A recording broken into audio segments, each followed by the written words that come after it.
Hi friends, welcome to job and YouTube channel. ఈరోజు JNTU కాలేజీలో competition అంటూ ఒక లేటెస్ట్ అప్డేట్ అంటూ వచ్చింది. సో పూర్తి వివరాలు వీడియోలో ఎక్స్ప్లెయిన్ చేస్తాను. మన ఛానల్ని సబ్స్క్రైబ్ చేసుకొని వీడియో లైక్ చేయండి.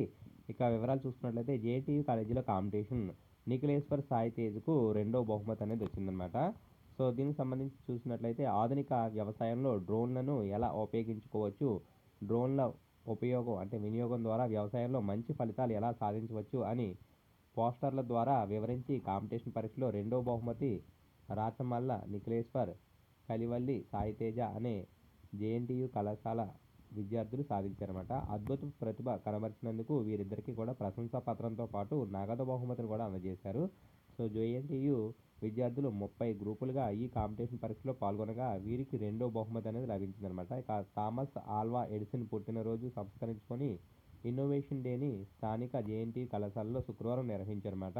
So skill development incubation centre నేతృత్వంలో పోస్టర్ ప్రజెంటేషన్ కాంపిటీషన్ పోటీలు నిర్వహించగా నిఖిలేశ్వర్ అదేవిధంగా కలివల్లి సాయితేజ అనే విద్యార్థులు మంచి ప్రతిభ కనబరిచారంట. సో బహుమతులు సాధించిన విద్యార్థులను అధ్యాపకులు, తోటి విద్యార్థులు అభినందించారు. ఇది మనకి జేఎన్టీయూ అనంతపురం సంబంధించిందన్నమాట. సో ఇది ఫ్రెండ్స్ ఈరోజు లేటెస్ట్ న్యూస్. వీడియో నచ్చితే లైక్ చేయండి, మన ఛానల్ని సబ్స్క్రైబ్ చేయండి.